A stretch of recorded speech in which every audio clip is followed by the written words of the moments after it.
안녕하세요. 서울에 살고 있는 20대 후반의 여자입니다.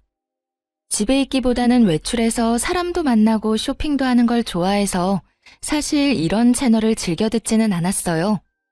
그런데 한창 결혼 문제로 힘들 때 이곳의 사연을 우연히 듣게 되었는데 비슷한 고민을 가진 사연자의 얘기에 빠져들어 눈물까지 흘리게 되더라고요. 그때 마음이 좀 치유가 된 느낌이랄까요? 나 같은 사람이 또 있구나. 나만 힘든 게 아니구나.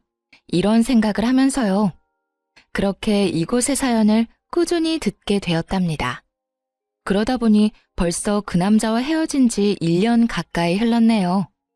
이제 마음의 상처도 많이 아문 것 같아요. 이 채널에서 받았던 위로를 다른 분들께도 드리고 싶어서 용기 내 사연을 써봅니다. 지금 생각하면 정말 현명한 선택을 했던 저의 이야기. 한번 들어주시겠어요? 그 당시 전 서울 강남의 어느 성형외과에서 원무과 직원으로 일하고 있었습니다. 상담을 진행하진 않았고 주로 접수와 결제 담당이었어요. 빌딩의 한 층을 통으로 썼기 때문에 규모가 꽤 컸거든요. 그래서 직원들이 많았고 예약하는 환자들도 많아서 매일 정신없이 일했었어요. 원무과 쪽은 처음이어서 일을 배우느라 더 정신이 없는 상태였죠. 병원은 16층짜리 빌딩에 있었는데 다른 회사나 로펌도 있었어요. 아침에 엘리베이터를 기다리는데 어느 날부터인가 어떤 남자가 눈에 띄더라고요. 항상 세련된 양복 차림에 참 훈훈한 남자였어요. 몸매가 호리호리하고 얼굴도 여자들이 좋아할 정도로 잘생겼고요. 하루는 병원 사람들이랑 점심을 먹고 들어오는데 또 그 남자와 마주친 거예요. 그러자 다른 직원들이 쑥덕대기 시작하더군요. 저 남자 진짜 훈남이다. 보면 가슴이 떨린다니까. 저번에 누가 봤는데 로펌으로 들어가더래. 혹시 변호사 아니야? 저 얼굴에 변호사면 대박이다. 뭐 그냥 그런가 보다 싶었죠. 그때는 병원 일 끝나면 퇴근해서 친구들이랑 놀기 바빴고 격일마다 운동도 열심히 해서 인생이 너무 재밌는 시절이었거든요. 그래서 남자에게는 별로 관심이 없었죠. 또 전혀 상관없는 사람이기도 했으니까요. 그런데 이상하게 자꾸 그 남자랑 눈이 마주치는 거예요. 나중에 안 거지만 그 남자가 제 쪽을 계속 쳐다봐서 그런 거였어요. 그로부터 한 달 정도 지났을까요? 퇴근하는데 비가 막 내리더라고요. 그래서 택시를 잡으려고 하는데 갑자기 누가 옆으로 쓱 다가오더군요. 놀라서 옆으로 얼른 피하고 보니 우산을 든 그 남자였어요. 혹시 버스 타시면 같이 정류장까지 가실래요? 전 버스 타러 가거든요. 네? 아니요. 전 여기서 그냥 택시 타려고요. 지금 막히는 시간이라 택시 타면 요금 엄청 나올 텐데. 어디까지 가시는데요? 집이 그렇게 멀지 않아서 괜찮아요. 배려해 주셔서 감사합니다. 마침 택시가 와서 얼른 잡아 탔어요. 힐끗 뒤를 보니 남겨진 남자가 택시를 멀거니 보고 있더라고요. 그런데 그 이후로 저를 만나면 먼저 인사를 건네기 시작하는 거예요. 다른 직원들이 그 모습을 보고 난리가 났죠. 남자는 혼자 점점 친한 척을 하더니만 같이 저녁을 먹자더군요. 사실 그렇게 싫지는 않아서 함께 식사까지 하게 되었어요. 전 12층 로펌에서 일해요. 변호사 5년 차고요. 다른 거 하다가 다시 로스쿨 들어가서 공부하고 지금까지 일만 했어요. 그래서 그런가 여자친구 없이 지낸 지 엄청 오래됐네요. 아, 네. 근데 왜 그런 말을 하세요? 혹시 저한테 관심 있어요? 네. 몇 달 전부터 언제 말을 걸어야 하나 타이밍 보고 있었는데 몰랐어요. 이런 말 부끄럽지만 완전 제 스타일이거든요. 잘생긴 남자가 호감이 있다는데 싫은 여자는 없을 거예요. 하지만 처음에는 많이 망설였어요. 제가 좀 화려하게 생긴 스타일이라서 특히 남자들이 오해를 많이 하거든요. 남자친구가 많을 것 같다는 둥, 매일 나가 놀 것 같다는 둥. 그래서 그런지 어릴 때부터 사람을 사귈 때 경계를 많이 했어요. 그래도 남자친구가 조심스럽게 다가와준 덕분에 결국 마음의 문을 열고 사귀게 되었답니다. 사실 오래 사귈 거라고 생각은 안 했는데 진중하고 배려심 깊은 사람이더라고요. 늘 따뜻하게 대해주는 모습에 반해 그렇게 1년을 만나게 되었어요. 중간에 병원 일을 관두고 싶었던 순간도 많았는데 남자친구를 매일 볼 수 있는 직장이어서 그나마 참고 다니기도 했고요. 아직 어렸기 때문에 결혼은 전혀 생각하지도 않았는데 30대인 남자친구는 결혼 이야기를 자주 꺼내더라고요. 둘이 함께하는 미래에 대해서 자연스럽게 말하기도 하고요. 그래서 이렇게 사귀다가 이 남자랑 결혼하게 되는 건가 싶었죠. 근데 자기는 왜 매일같이 결혼 얘기를 해? 정작 나한테 프로포즈는 안 하면서. 자기도 결혼 생각하고 있어? 난 자기가 어리니까 기다리고 있었지. 사실 빨리 결혼해서 얼른 둘이 살고 싶어. 결혼이 무슨 소꿉장난도 아니고 준비할 게 많잖아. 부모님도 배워야 하고 서로 재산도 좀 맞춰보고 예산도 세워야 하고. 우리 예슬이 모은 돈 좀 있나 봐. 난 내가 다 해야 하나 걱정하고 있었는데 아무래도 자기 월급이 그렇게 많진 않을 거 아니야. 자기가 변호사긴 하지만 그렇게 많이는 못 벌지. 요즘 변호사들이 워낙 많으니까. 사실 그렇지. 예전처럼 많이 벌지는 못해. 그래도 너 하나는 내가 책임질 수 있어. 그렇게 말하는 남자친구를 보니 귀엽기도 하고 애틋하기도 하더라고요. 그래서 저도 자연스럽게 결혼에 대해 긍정적으로 생각하게 됐어요. 그 사이 남자친구한테 로맨틱한 프로포즈를 받아 승낙도 했고요. 앞으로 사랑하는 남자와 결혼해서 꽃길만 걸을 거라는 설렘으로 가득 차 있었죠. 지금 생각하면 참 어린애 같았지만요. 그러던 어느 날 남자친구가 심각하게 자기 집 얘기를 꺼내는 거예요. 나는 사실 엄마랑 둘이 살고 있어. 아버지가 나 대학생 때 갑자기 병으로 돌아가셔서 엄마가 우울증에 걸리셨거든. 로스쿨 다니느라 집도 팔아서 더 작은 집으로 이사 갔고 그나마 내가 변호사가 돼서 다행이지. 우리 엄마 그거 하나 보고 사셔. 그러셨구나. 난 그냥 평범한 집에서 자랐어. 자기한테 그런 아픔이 있는 줄 몰랐네. 그래도 이렇게 변호사까지 되고 대단한 거야, 정말. 저기, 내가 엄마한테 자기에 대해 말씀드려봤거든? 여자친구 있다고. 결혼 생각한다고 하니까 직업이랑 집안을 바로 물으시더라고. 그래서 아직 자세히 말씀은 못 드렸는데 자기 직업이 전문직은 아니니까 우리 엄마가 반대하실 수도 있을 거야. 어쩌면 좀 모질게 구실 수도 있고. 그래? 좀 걱정되긴 한다. 난 자기 어머님이 반대하시면 억지로 결혼할 마음은 없어. 자기 너무 냉정하게 말한다. 난 엄마를 어떻게 설득할지 고민하느라 머리가 터질 것 같은데. 저기, 나를 사랑하면 엄마가 모질게 대하더라도 좀 참아줄 수 없을까? 사실 자기가 공부 열심히 해서 좋은 직업 가졌으면 이런 걱정 안 했을 테니까. 남자친구가 이렇게 말하는데 좀 어이가 없더라고요. 병원에서 접수하는 일을 한다고 엄청 하찮게 여기는 느낌이었죠. 나에 대해 많이 아는 것도 아니면서 말이에요. 사실 남자친구에게 집안에 대한 작은 비밀을 숨기고 있었는데 그냥 다 말해버릴까 하다가 아직 때가 아닌 것 같아 입을 다물었어요. 어릴 때부터 주변 사람들한테 우리 집 얘기는 절대 안 했거든요. 친구들한테도 그냥 평범하게 산다고만 하고 이러쿵저러쿵 말한 적도 없어요. 남들한테 쓸데없는 말 하지 말라고 부모님이 항상 신신당부하셔서 그렇게 됐죠. 일단은 말을 아끼고 다시 만남을 이어가던 어느 날이었어요. 먼저 퇴근하고 건물 입구 앞에서 남자친구를 기다렸죠. 때마침 남자친구가 나오길래 인사하는데 어떤 중년 여자가 툭 치고 가는 거예요. 게다가 남자친구 이름을 크게 부르면서요. 한눈에 봐도 남자친구 엄마라는 걸 알 수 있었어요. 남자친구도 놀랐는지 제 쪽을 휙 쳐다보더라고요.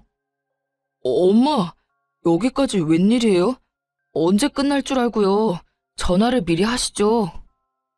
우리 변호사님 이렇게 퇴근한 거 보는 게 엄마 행복이야. 아휴, 멀리서 오는 거 보는데 너무 멋있더라. 무슨 아침 드라마 보는 줄 알았잖아. 아, 진짜 그만하세요. 민망하네. 엄마, 이쪽은 이예슬이에요. 내 여자친구. 이렇게 갑자기 만나서 좀 그렇다. 정식으로 날 잡아서 만나야 하는데. 응? 그러게. 아, 그건 그렇고 여기까지 왔는데 엄마랑 같이 집으로 가줄 거지? 그러더니 남자친구 엄마가 팔짱을 딱 끼고는 남자친구를 끌고 가려고 하더라고요. 남자친구는 당황하면서 저를 쳐다봤고요. 근데 오늘 예슬이랑 선약이 있는데? 그러니까 연락을 먼저 하셨어야죠. 아님 이렇게 된 거 우리 셋이서 저녁 먹을까요? 맨날 밖에서 밥 먹는 애가 또 무슨 외식을 한다 그래? 내가 너 좋아하는 제육볶음 맛있게 해놨는데. 그럼 난 먼저 갈게. 내일 보면 되지. 어머님, 다음에 뵙고 정식으로 인사드릴게요. 그런데 진짜 너무 웃겼던 게 뭔지 아시나요? 남자친구 엄마는 저를 한 번도 안 쳐다봤고 마치 없는 사람 취급했다는 거예요. 당연히 인사도 받아주지 않았죠. 제 존재 자체를 그냥 신경도 안 쓰고 지나쳐버리더라고요. 저에 대해 당연히 알고 있었을 텐데 완전히 무시하는 태도를 보니 화가 나더군요. 결국 남자친구는 미안한 표정을 지으면서 지네 엄마한테 끌려갔고요. 말도 제대로 못하는 모습에 좀 정이 떨어졌어요. 그래서 일부러 다음 날까지 연락을 받지 않았네요. 엄청 미안했는지 병원 문 앞까지 찾아와서 기다리고 있더라고요. 자기야, 어젠 진짜 미안했어. 전화 안 받아서 내가 얼마나 걱정했는 줄 알아? 어머님이 나를 어떻게 생각하는지 아주 잘 알겠던데. 그래도 그렇지 사람을 앞에 두고 어떻게 그렇게 모르는 척을 하셔? 그러게 말이야. 나도 집에 가는 길에 엄청 뭐라고 했어. 우리 엄마가 원래 그런 분이 아닌데 진짜 미안해. 어제 나 처음 보신 거잖아. 뭐라고 하셔? 자기한텐 솔직하게 말하셨을 거 아니야. 숨기지 말고 말해봐. 뭐 별로 좋은 얘기는 안 하셨어. 그냥 모르는 척하고 넘겨줘. 내가 우리 엄마는 잘 설득할게. 아, 말해보라고. 나도 알아야 앞으로 어떻게 할지 생각해볼 거 아니야. 생긴 게 날라리 같고 치마도 너무 짧다고. 그렇게 어린 것 같지도 않은데 정숙하지 않다고 하시네. 어젠 좀 치마가 짧긴 했지. 난 그런 거 좋아하지만. 날라리라니. 진짜 어이가 없더라고요. 어차피 곧 우리 집에도 인사를 가야 하니까 이번 기회에 다 털어놓기로 했어요. 우리 집에 인사 오기 전에 미리 말할 게 있어. 무슨 말인데? 혹시 무슨 달동네 산다는 말 아니지? 자기 경제 사정 안 좋다는 건 나도 짐작했어. 괜찮아. 아니? 그건 아니야. 우리 집 가면 놀랄까봐 미리 말해주는 거야. 사실 내가 지금 일하는 병원 원장이 우리 오빠야. 우리 오빠가 성형외과 전문이거든. 진짜야? 아, 그래서 거기서 일하는 거구나. 아, 그럼 자기가 해외에서 학교 나왔다고 한 것도 진짜겠네. 사실 안 믿었거든.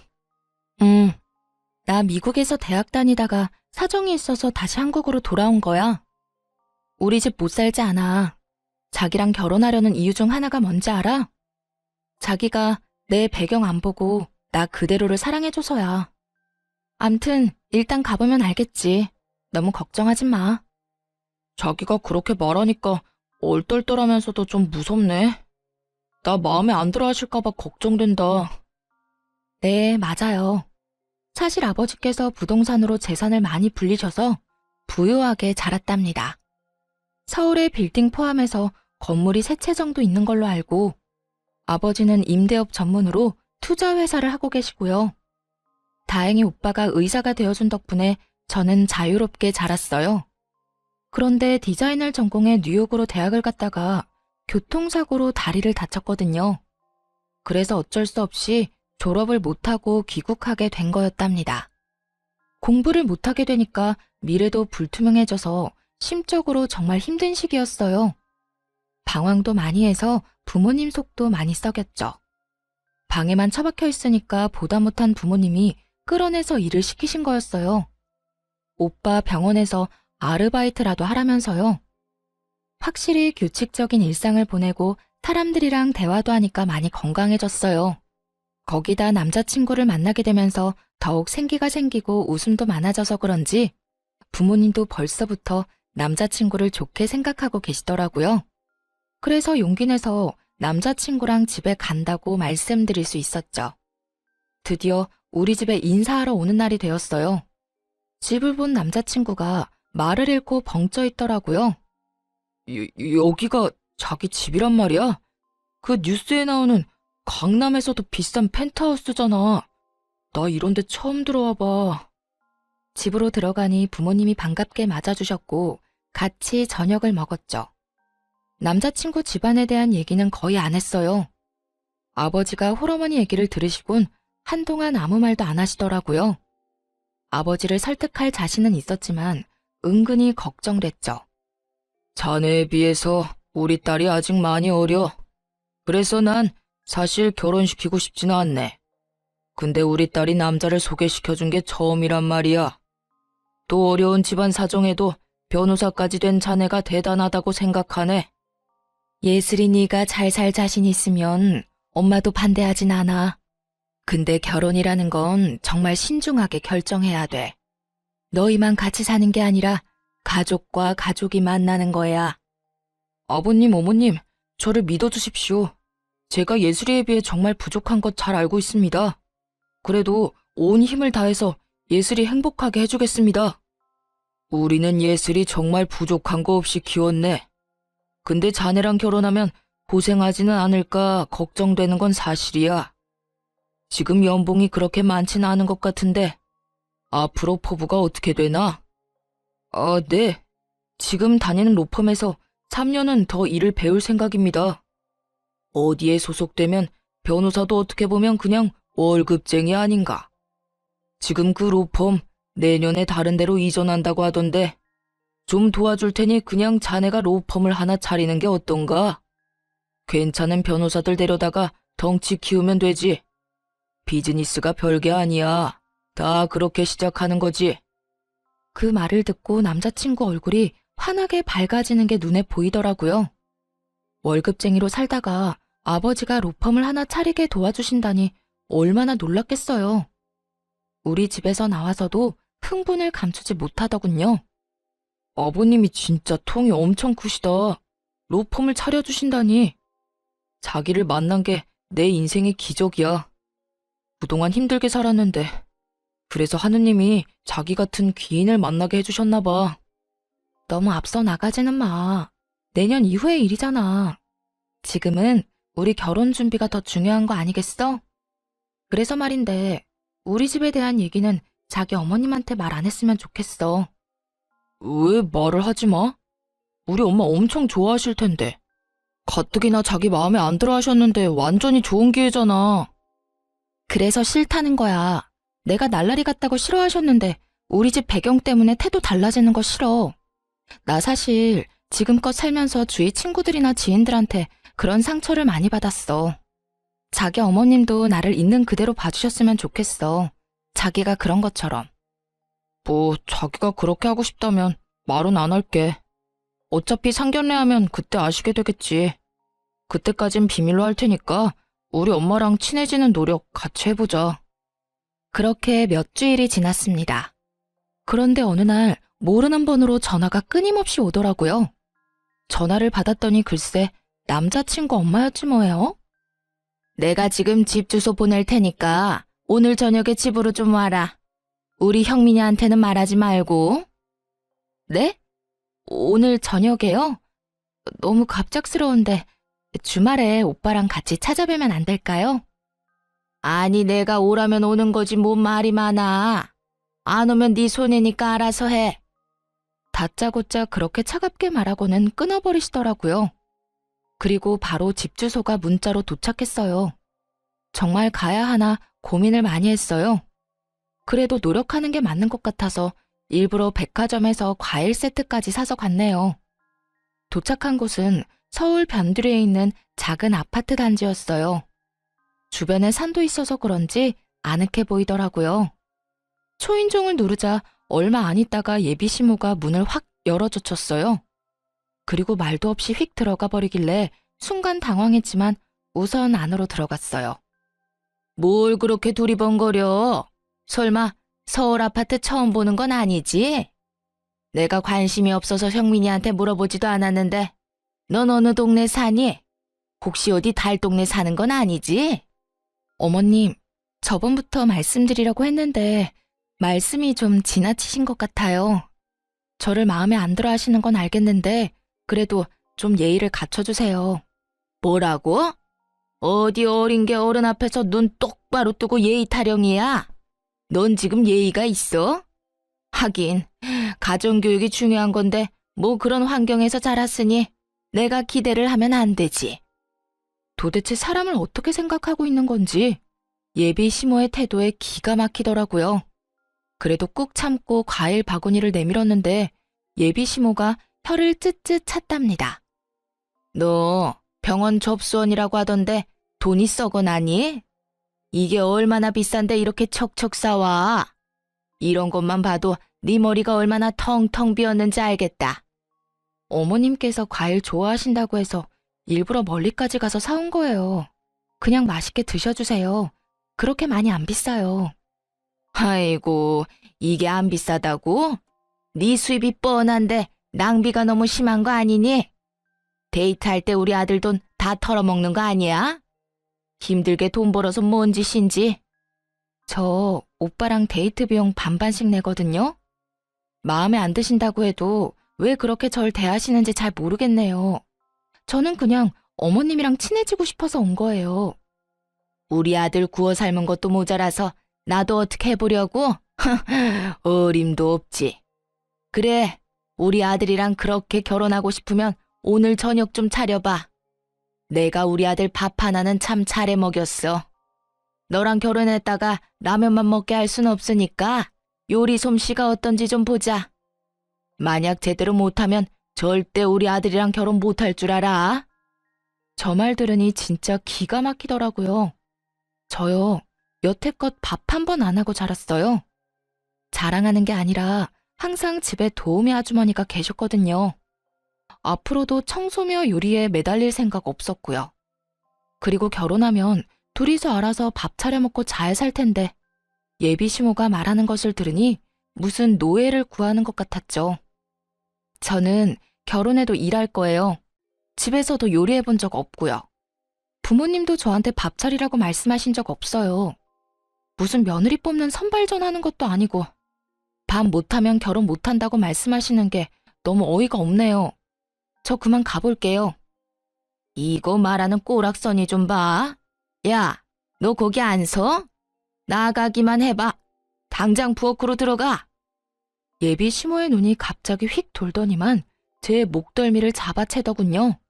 그러고는 주방으로 막 끌고 가기 시작했어요. 순간 너무 무서웠죠. 내가 우리 아들을 어떻게 변호사로 만들었는데 니까짓 게 뭔데?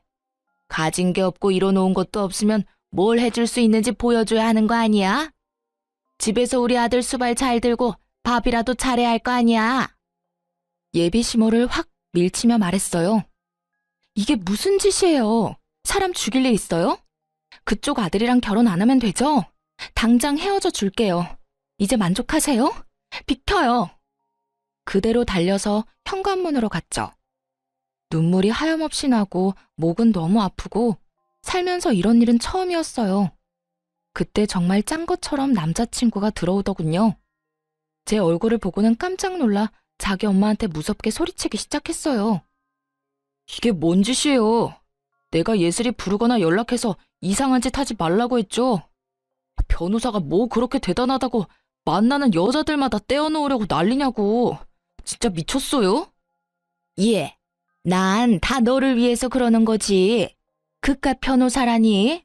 네 얼굴에 네 직업이면 열쇠 3개는 기본으로 주는 여자도 만날 수 있단 말이야. 어디서 맨날 거지 같은 애들만 데려오니까 그러는 거 아니니? 그 말을 듣자 정신이 확 들더군요. 그동안 믿었던 남자친구한테도 배신감이 들었고요. 물론 저를 만나기 전에 다른 여자야 만났겠지만 그동안 그런 말 전혀 없었거든요. 저번에 그 선생이라는 계집애도 떨쳐내느라 얼마나 힘들었는데. 그런데 이번엔 이런 날라리 꽃뱀을 데려와? 자기야, 일단 나가자. 내가 다 설명할게. 소리치는 예비 시모를 뒤로 하고 겨우 나왔습니다. 남자친구의 차에서 진정될 때까지 멍하게 앉아 있었어요. 이런 일이 생기다니 진짜 꿈을 꾸는 것 같더라고요. 남자친구한테 가기 전에 미리 말을 해놔서 다행이지. 저 혼자였다면 더 못된 일도 당했을 것 아니겠어요? 엄마가 한 말은 너무 신경 쓰지 마. 내가 다 미안하다. 자기야, 이런 일로 나 버리는 거 아니지? 자기가 원하면 엄마랑 인연 끊고 살게. 진짜야. 나도 정말 지긋지긋해. 그래도 키워주신 엄만데 어떻게 천륜이 끊어지겠어. 나랑 인연을 끊는 게 훨씬 빠를 것 같은데. 그리고 다른 여자 얘기는 뭐야? 다 지나간 일이니까 굳이 말 안 한 거야. 예전에도 결혼할 여자가 있긴 했어. 근데 엄마가 하도 괴롭혀서 결국 헤어졌거든. 그럼 나한테 그 말도 했어야지. 그래야 자기 어머님이 어느 정도인지 알잖아. 난 오늘 일 너무 충격적이야. 내가 대신 이렇게 빌게. 진짜 미안해. 그래서 자기 집안에 대해서 미리 말하자고 한 거야. 그러면 엄마가 잘 대해주실 게 확실하고 결혼까지 아무 문제 없으니까. 그거야 자기한테 유리한 입장인 거고 내가 굳이 그렇게까지 하면서 결혼할 필요는 없는 것 같아. 우리 좀 생각할 시간을 갖자. 당분간 연락하지 마. 계속 붙잡는 남자친구를 밀어내고 얼른 제 차로 돌아가 버렸어요. 그런데 2주 정도 시간이 흘렀는데도 남자친구에게선 진짜 연락 한 통 없더라고요. 이렇게 끝내는 게 맞다고 수십 번 되뇌면서도 괘씸한 마음이 들었죠. 참 이상하게도 건물 안에서도 마주치질 않더군요. 그렇게 일주일이 더 지났는데 엘리베이터 앞에서 드디어 남자친구를 마주쳤어요. 그런데 정말 다른 사람처럼 너무나 초췌하게 변해 있는 게 아니겠어요? 그 사람이 저를 보며 힘없이 씩 웃자 저도 모르게 눈물이 왈칵 쏟아지더라고요. 결국 그날 저녁에 만나서 얘기를 하게 됐죠. 나 2주 동안 병가 내고 사무실 못 나갔어. 자기랑 못 만나니까 진짜 지옥 같더라고. 병가를 다 써서 결국 다시 출근하는데 이번에는 자기 마주칠까봐 너무 무섭고 어떻게 해야 될지도 모르겠고. 남자가 뭐 그렇게 용기가 없어? 그렇게 나랑 결혼하고 싶으면 어떻게든 잡든지 행동하는 걸 보여줘야지. 자기가 나한테 과분한 사람인 걸 아는데 염치 없이 어떻게 그래? 그런 수모를 겪게 하면서까지 잡을 수는 없지. 그 순간에 진짜 이 남자를 사랑한다는 걸 느꼈던 것 같아요. 지금 생각하면 참 바보 같지만요. 어쨌든 사람 마음이 그렇게 무 자르듯이 잘리는 게 아니니까요. 사실 자기한테 말을 안 했는데 우리 엄마 때문에 너무 힘들었거든. 여기 빌딩 앞에서 자기 처음 봤던 날에 엄마가 무슨 짓을 했는 줄 알아? 당장 헤어지라고 난리치면서 수면제 털어먹는 신용까지 했어. 진짜야? 자기 어머님 진짜 대단하다. 아들 인생인데 도대체 왜 그렇게 집착하시는 거야? 아, 참 웃긴 게 뭔지 알아?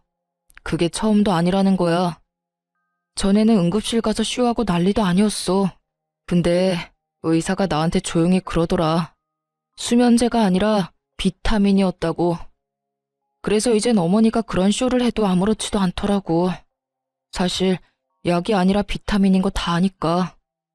미안하지만 그 말을 들으니까 난 더 이 결혼에 자신이 없어졌어. 어떻게 평생 자기 어머님을 견디면서 살겠어? 나랑 결혼하고 싶으면 자기가 확실히 해줘.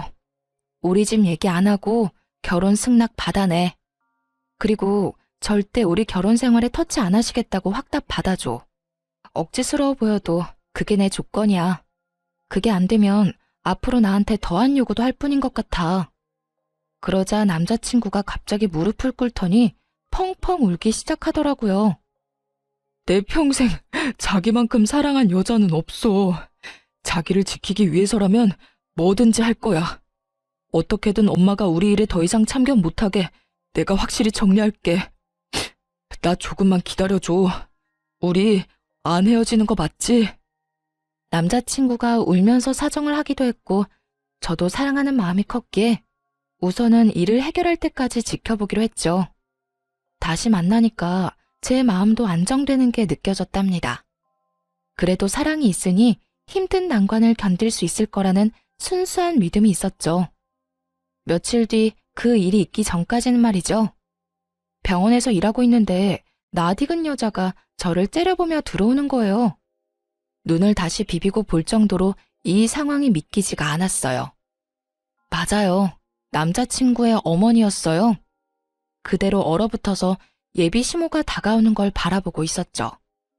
예, 너 내가 좋게 해결하려고 했는데 가만히를 안 있는구나. 진짜 우리 아들하고 결혼을 한다. 이 말이지 감히. 예비 시모는 그 큰 병원에서 수십 명의 환자들에게 들으라는 듯 소리쳤어요.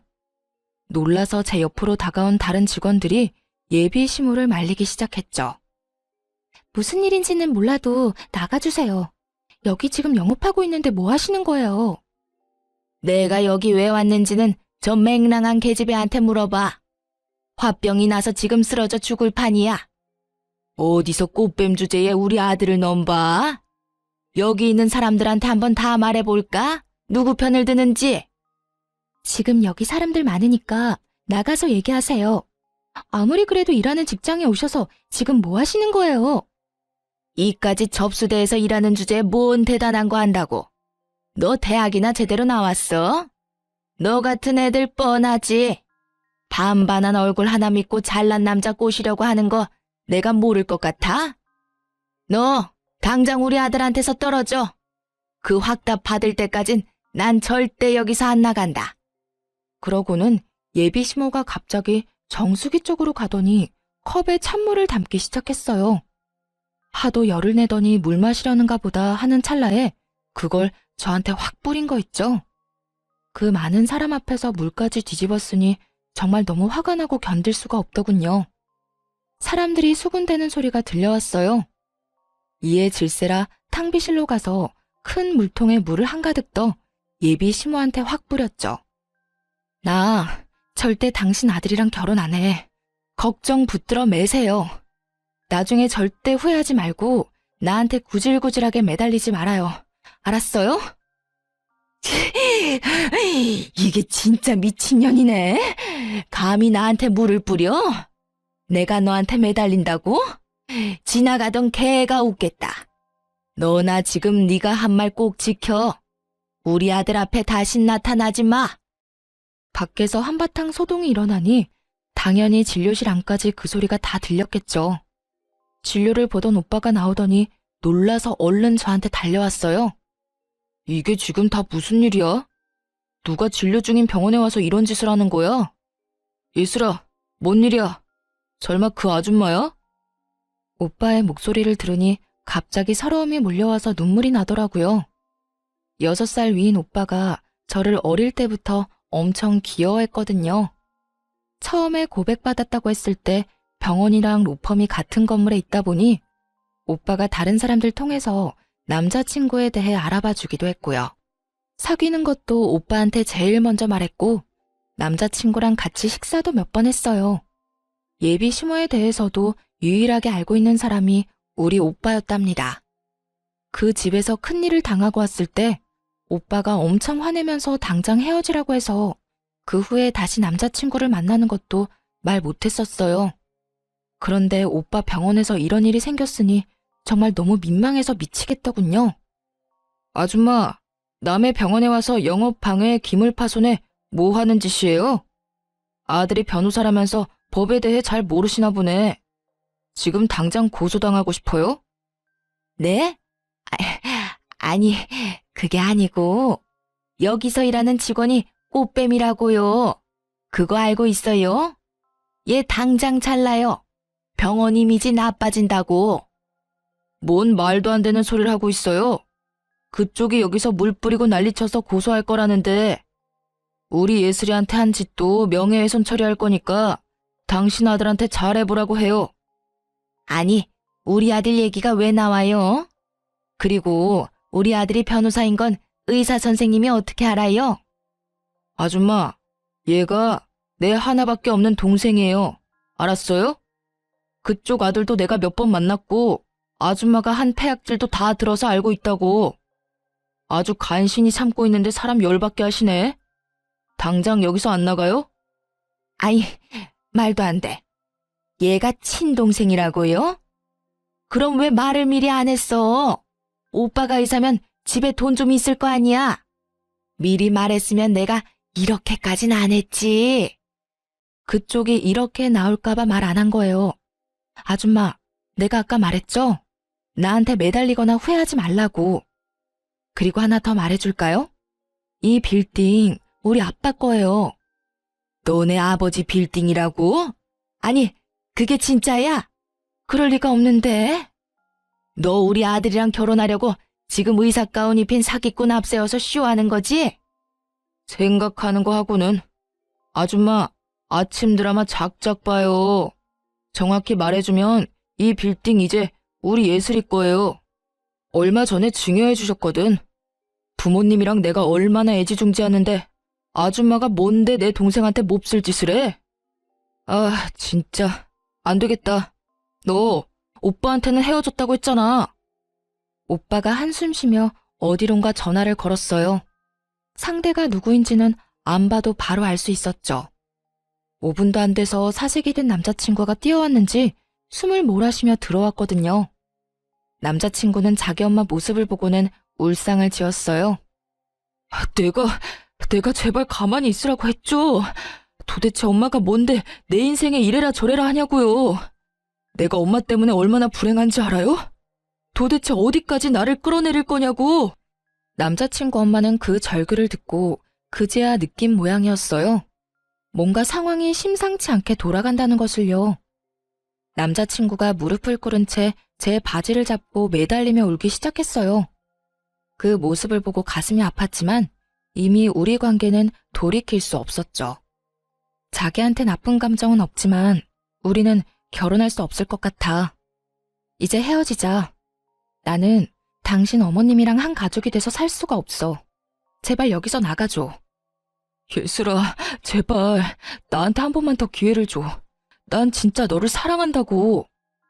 얘 형민아, 너는 변호사가 이렇게 채통 없이 울면 어떡하니? 얼른 일어나.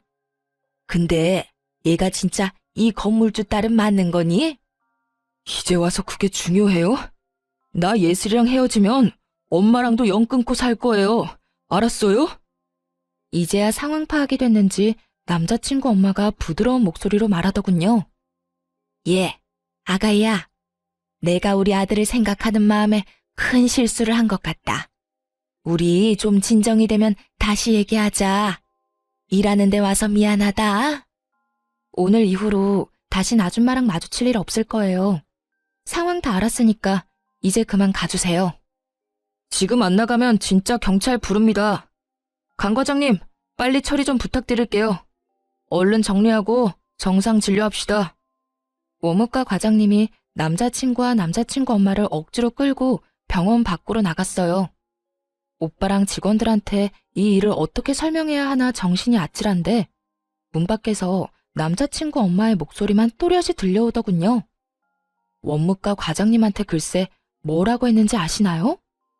근데 진짜 제가 이 건물주 딸 맞아요? 저 의사 동생이 맞고요? 저 의사가 여기 원장 맞아요? 예, 굴러 들어온 복을 아주 뻥 차셨네요. 그 말을 들은 남자친구 엄마가 벙찐 채 이쪽을 바라보는데 얼굴이 점점 흑색으로 변하는 게 보이더라고요. 눈도 마주치기 싫어서 얼른 탕비실로 들어가 버렸어요. 30분쯤 지나고 오빠가 집으로 그만 가라고 해서 그 길로 퇴근했답니다. 그 이후로 남자친구 연락도 그냥 차단해버렸어요. 괜히 연락하고 변명을 들으면 미련 때문에 나쁜 선택을 할 것 같아서요. 오빠가 핸드폰 검사까지 하면서 완전히 뜯어말리기도 했고요. 한동안 남자친구 엄마가 다시 찾아올까봐 병원에 가지 않았는데 오빠도 아예 그만 일하는 게 좋겠다고 하더라고요. 그래서 짐도 챙겨오고 직원들에게 사과도 할 겸 마지막으로 병원에 갔죠. 그런데 어쩐지 쎄하더라니 빌딩 앞에서 남자친구 엄마랑 딱 마주쳤지 뭐예요. 저를 발견하자마자 막 달려오더군요. 진짜 무슨 공포영화처럼 너무 무서워서 뒷걸음질까지 쳤네요. 그러더니 무턱대고 앞에서 무릎을 꿇었어요. 잠을 한숨도 못 잔 것처럼 머리는 엉망이고 옷도 엉망이고 말이죠. 아가야, 제발 나 좀 한 번만 봐주렴. 정말 미안하다. 우리 아들 한 번만 받아주면 내가 앞으로 네 앞에서 납작 엎드려서 살게. 응? 내가 우리 아들 일이라면 앞뒤 안 가리는 경향이 좀 있어. 잠깐 미쳤었나 봐, 아가야. 다 끝난 마당에 소름 끼치게 무슨 아가? 난 아줌마 얼굴 보는 것만으로도 끔찍해요. 내가 말하지 않았어요? 그쪽 아들이랑 다신 안 만날 거고 결혼도 안 할 거니까 나 찾아오지 말라고요. 그날 이후로 형민이가 짐 싸서 나가버렸어. 나한테 전화 한 통도 없고 그래서 잠도 못 자고 너한테 용서를 빌려고 매일 여기서 너만 기다렸단다, 아가야. 그 말이 더 소름 끼치네요. 나 다신 여기 안 올 거니까 앞으로 찾아오지 마요. 그리고 이제 다 끝난 사이지만 당신 아들은 당신 소유물이 아니에요. 아들 인생 망치지 말고 적당히 해요. 계속 따라오며 미안하다고 오는 그 여자를 떼어내느라 진짜 곤혹스러웠어요. 결국 빌딩 경비원분들한테 부탁해서야 겨우 쫓아버릴 수 있었죠. 그렇게 그 아줌마와의 악연은 다행히 끝낼 수가 있었어요. 전 남자친구와는 그 후 3개월 뒤에 한 번 만난 걸로 인연을 마무리했고요. 지금도 그 사람을 생각하면 마음 한편이 아려요. 차라리 절대 못 헤어진다고 악이라도 썼다면 정이 더 떨어졌을 텐데 그 사람은 제가 연락할 때까지 한 번도 연락하지 않더라고요. 오빠를 통해 그 사람이 로펌을 그만뒀다는 사실을 알게 됐지만 연락하진 않았어요. 그런데 어느 날 그 사람에게서 메시지가 왔더군요. 물론 바보 같은 건 알지만 그래도 한 번 만나서 마무리를 짓고 싶더라고요. 자주 가던 공원에서 만나서 어색하게 얘기를 이어나갔죠. 우리 엄마가 병원 앞에서 매일 너 기다렸단 소리 들었어. 정말 미안해. 내가 알아서 해결했어야 했는데. 우리 엄마 아직도 나한테 별 미친 소리를 매일같이 하고 있어. 너 잡으라고 돈 많은 며느리 놓쳐서 평생 제정신으로 못 살겠다고. 나도 병원 오래 안 나갔다가 딱 한 번 갔어. 매일 기다리고 있는 줄은 몰랐지 뭐. 이제 다 끝난 일이야. 예슬아, 너무 미안해서 차마 돌아오라는 말은 하지 못하겠어. 근데 진짜 내 욕심으로 한 번만 다시 잡고 싶다. 나 엄마 집에서 나와서 혼자 살고 있어. 평생 엄마 안 보고 산다고 해도 나한텐 기회가 없을까? 나도 오빠한테 나쁜 감정은 없어. 그래서 더 힘들어. 부모님한테 제대로 말도 못하고 그냥 헤어졌다고만 했지만 나도 진짜 힘들다고. 근데 나는 오빠 어머님 얼굴을 다신 볼 자신이 없어. 영 끊겠다고 하지만 오빠랑 있는 동안은 어찌됐든 소식을 듣게 될 거잖아. 난 오빠보다 내 인생이 더 중요해. 그래, 잘 알고 있어. 마지막으로 나도 욕심 부려본 거야. 앞으로 좋은 사람 만나서 행복하게 살아. 그 사람과의 인연은 그렇게 끝이 났답니다. 저는 공부를 다시 하기 위해 곧바로 준비해서 다시 미국으로 유학을 떠났어요. 지금은 미국에서 생활 중인데 저녁에 이곳의 사연을 종종 듣고 있죠. 한국을 향한 향수를 달랠 수 있어서 참 좋아요. 가끔 오빠와 통화를 하는데 놀라운 소식이 뭔지 아세요? 그 아줌마가 아직도 빌딩 근처를 돌아다니는 것 같다고 하더라고요. 진짜 정신이 이상해진 거 아닐까 싶어요. 하긴 그렇게 돈 많은 집 며느리 찾으려고 난리치다가 자기 때문에 놓쳐버렸으니 저 같아도 속 쓰려서 제대로 못 살 것 같네요. 상처도 많이 받고 이상한 일을 겪은 터라 앞으로 결혼할 수 있을지 모르겠지만 지금은 우선 공부를 잘 끝내는 걸 목표로 지내고 있어요. 제가 타지에서 잘 살아갈 수 있도록 듣고 계신 분들이 힘을 주셨으면 좋겠습니다. 이야기 들어주셔서 감사드리고 좋은 날만